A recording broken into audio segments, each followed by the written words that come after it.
Ok, la chambre est un bordel pas possible, mais on est ready.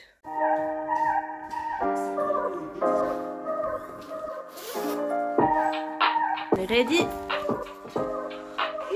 On est ready.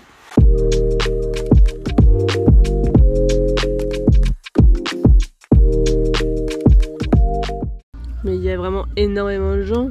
Oh là là, c'est la décadence. On a trouvé une place. On va vers un endroit. Bon, pour avoir le feu d'artifice. Mais en même temps, il n'y a pas trop de monde.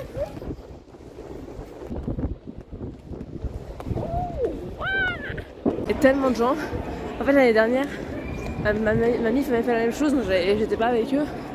Et c'était un peu encore en mode Covid. Du coup, il y avait moins de gens. Hello. Hello. Hello. Oui, le retour. Il nous reste 10 minutes en 2022. Waouh. On est juste en face. Hein. Ouais. Regardez le monde. 6, 5, 4, 3, 2, 1.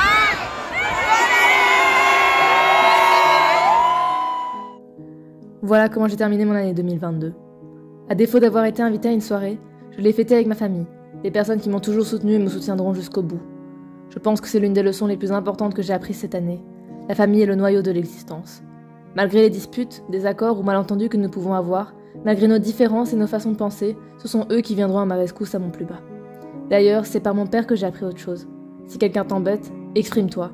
Je suis trop de fois restée dans le silence à la suite d'un événement qui m'a dérangée, alors que je suis légitime d'avoir des sentiments. Mettre des mots, parler de ce qui a dérangé, n'apporte que du positif. Tandis que s'enfermer dans le silence ou fuir ne résoudra jamais le problème. Les relations ne s'entretiennent pas seules, mais sur base de communication et d'efforts perpétuels venant des deux côtés. D'autre part, je dis tout cela alors que s'éloigner ce n'est pas mal. Lorsque l'on ressent le besoin de mettre de la distance avec quelqu'un pour notre bien-être, il ne faut en aucun cas se sentir coupable. Parfois même, on peut s'éloigner pour mieux se retrouver. Pour continuer d'un point de vue social, cette année, j'ai découvert que tout le monde commettait des erreurs. Nous sommes tous humains et l'erreur est humaine. Même si certaines maladresses sont plus grosses que d'autres, il ne faut pas blâmer les gens pour ça. Cette année, j'ai aussi appris à arrêter de penser à l'avenir et à me concentrer sur le présent. Je l'avoue, mes angoisses proviennent de là, de la façon incessante qu'a mon cerveau de toujours réfléchir. Je ne dis pas qu'on ne doit rien programmer dans la vie, loin de là, mais si on n'arrête pas de penser à la suite, on ne profite jamais de ce qui se passe maintenant. J'apprends encore à savourer les petits plaisirs quotidiens, que ce soit entouré ou en solo, mettre son cerveau en arrêt ou rien que le ralentir crée un sentiment de bien-être profond. En effet, faire des pauses c'est important. J'ai été la première à me dire qu'il faut tout le temps être productif. Effectivement, les réseaux sociaux nous matrixent. Se lever tôt, travailler jusque tard, enchaîner le travail, la vie sociale et les projets personnels tout en prenant soin de sa peau, soin de son corps et faire du sport. Il ne faut pas croire tout ce qu'on voit sur les réseaux sociaux. Personne n'a la vie parfaite. Ce style de vie est trop souvent associé à la réussite. Mais à quoi bon réussir si on n'est pas heureux? Si ce rythme vous convient, c'est parfait. Mais s'il ne matche pas avec vous, on s'en fout. Si vous avez besoin de prendre plus de temps, de passer des journées à ne rien faire, c'est tout à votre honneur. Prendre soin de soi, physiquement ou mentalement, est le plus important.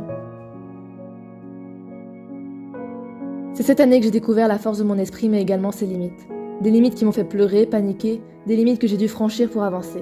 Elles étaient parfois trop compliquées à confronter seule, j'ai donc été amenée à demander de l'aide. Demander de l'aide, ce n'est pas être faible. Au contraire, ça demande une force immense. Savoir se poser, se dire qu'on a besoin d'un coup de pouce et aller le chercher est plus courageux que de rester dans son coin à s'apitoyer sur son sort. En 2022, j'ai réalisé qu'il faut se lancer dans des projets. Peu importe ce que c'est, peu importe dans quoi vous êtes passionné. Il faut se donner à fond dans ses passions. Je préfère tout donner et échouer que de l'avoir fait à moitié. Ce qui est bien quand on échoue, c'est qu'on peut recommencer. Et recommencer n'est pas synonyme d'échec. C'est synonyme de renouveau, de persévérance et d'ambition. Et même si après avoir recommencé ça ne va pas, et si après autant d'efforts ça n'arrive à rien, si ça ne fonctionne pas, ce n'est pas grave. De toute façon, tout le monde s'en fout. En parlant de se lancer, aller vers les gens, oser faire le premier pas peut apporter beaucoup de bénéfices. Un échange avec la bonne personne peut vous instruire plus qu'en plusieurs années de cours. Et les meilleures rencontres sont souvent les plus inattendues.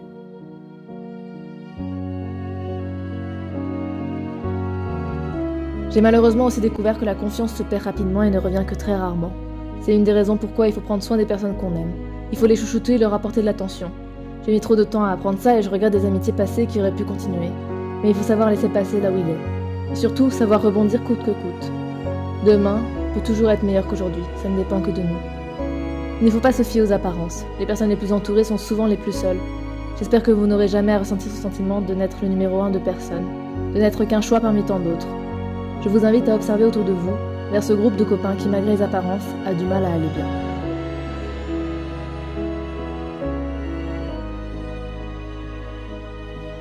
Pour finir, la vie c'est dur, mais il faut s'accrocher. S'accrocher au fou rire et aux moments de bonheur intense. S'accrocher pour les personnes qui nous entourent, qui nous aiment, et pour celles qui vont encore nous aimer dans l'avenir. La vie, c'est des hauts et des bas, qui se succèdent parfois trop rapidement, c'est vrai. Dites-vous que pour vivre les moments de joie, il faut avoir connu la tristesse afin de mieux les savourer. J'espère que votre année 2022 s'est bien passée, que vous avez appris de nombreuses choses, et je vous souhaite une merveilleuse année 2023.